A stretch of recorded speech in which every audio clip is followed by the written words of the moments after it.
time for the WWF Data East Royal Rumble.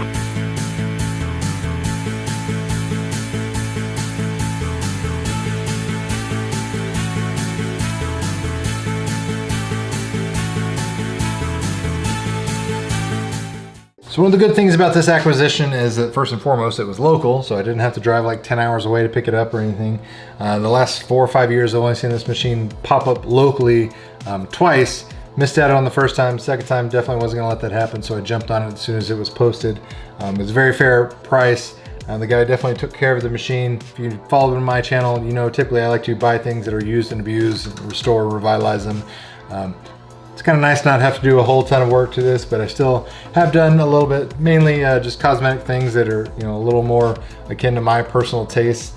First and foremost, I changed out a ton of the rubbers because this thing was just covered head to toe in bright yellow rubbers all over, which, you know, nothing wrong against that. Yellow is actually my favorite color, but to me, I just thought it was a little more tasteful to change some things out. Changed all the star posts. The original stock ones are all like a dark red. Changed those all to clear. Changed Perfect Play sling rubbers all over to translucent as well, just to allow some more light to come out of you know, the LEDs that are all over this playfield. It's already been upgraded with LEDs, which is nice. I upgraded some LEDs here in the pop bumpers.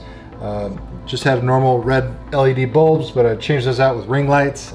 So it has a nice bright red ring at the top, and it also shines white light down below, so it illuminates that pop bumper area. One troublesome thing I did notice right as I got it home was the Mylar was peeling and coming up and is all dingy and gross around the pop bumpers, so I did have to restore and remove that. Did the freeze method, worked like a charm, piece of cake. If you're removing Mylar from these machines, that's my personal suggested way to do it. You just get a little can of air duster, turn it upside down, so it basically turns into a aerosol freeze, and then you can peel up that Mylar without having to worry about it peeling up the paint. Didn't take long at all. Piece of cake, didn't damage the paint any, and you know, I don't have to worry about the playfield getting all scuffed up because that Mylar was all dingy and scratching everywhere. Changed out all the balls. The old stock pinballs were gross and definitely worse for wear, and that's honestly one of the first things that'll damage your pinball machine if you don't know, is dirty, dingy, old crusted, rusted pinballs. They are basically like sandpaper rolling across your playfield. So for what it's worth, pay the $20, get yourself some new pinballs every 500, 600,000 plays or so, and save yourself some headaches. This game is super fun. If you're not a wrestling fan, you've probably walked by it a million times and just scoffed at it, but especially for being an early 90s game, it's got 9 modes, it's got a wizard mode, it's got brilliant code by Lyman Sheets. I mean, it's got things like, you know, add a ball for multi-ball restart, the wizard mode, multiple modes. Like I said, it's a great coded machine. It's got some fun shots, got tons of diverters. We got an upper playfield, you know, drop targets over there. We got the Undertaker drop targets. So, I mean, it's got pretty much all the bells and whistles one could hope for on a pinball machine. It's a wide body, so it feels a little bit differently because it's got, you know, extra girth in it. One of the cool features about this is this machine actually already came with some pin stadiums installed on it.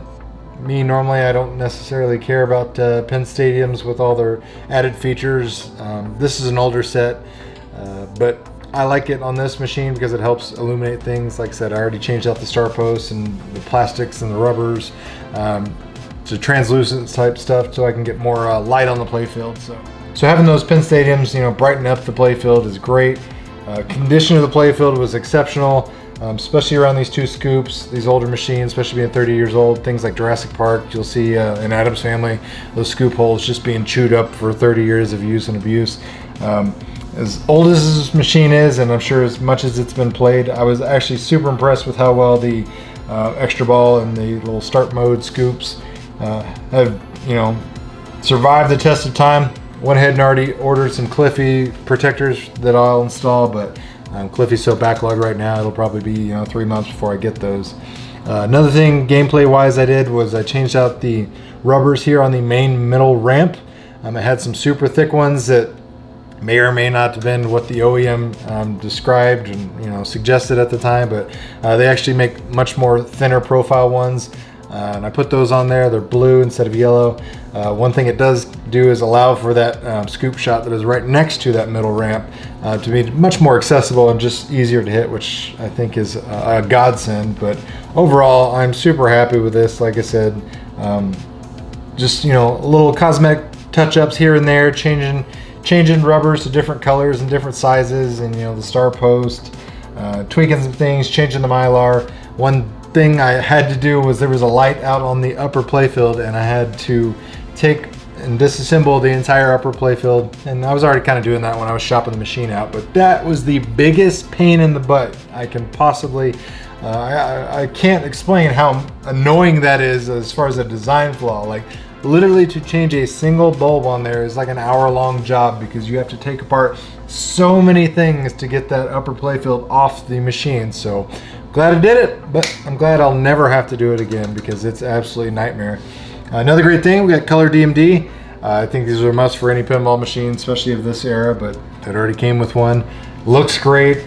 This game has got some of the most gorgeous animations as far as DMD you can possibly have, especially for wrestling fans. Like I said, we got all these wrestling characters throughout the playfield, as well as animated on the screen, so it looks phenomenal. I love it. He even had the prototype backglass artwork on there, and he even included the original one. As you can see, the original one got less wrestlers featured, but like I said, you know, Data East was struggling with keeping some of the, or not Data East, WWF was struggling to keep some of the talent at the time, and they got tired of, you know, having to constantly rehash this game and reset things as wrestlers came and went. So I've got both of them. It also came with the super hard to find topper. These days you can't find this topper anywhere. I got a purple LED strip inside the topper, so it gives a nice little ambient glow, hooked up to the flashers, so when the flashers go off in the pinball machine, it flickers up top of the topper. But overall, I'm super excited to have this in my house. Love me some wrestling.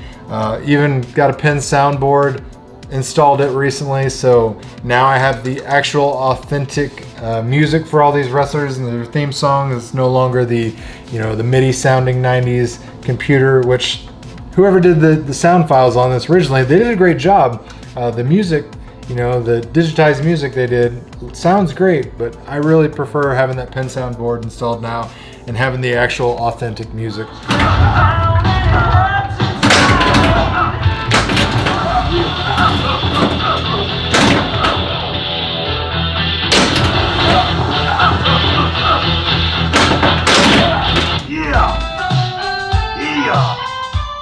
But overall, I love this machine. I love it, I love it, I love it. Super happy. The only thing left for me to do, I'm gonna get the armor powder coated. I'm just really gonna enjoy this machine, because like I said, I'm a huge wrestling nerd, pinball nerd. I've already got a WrestleMania arcade game, so this is just, you know, the icing on the cake to bring this bad boy home. Artwork looks phenomenal.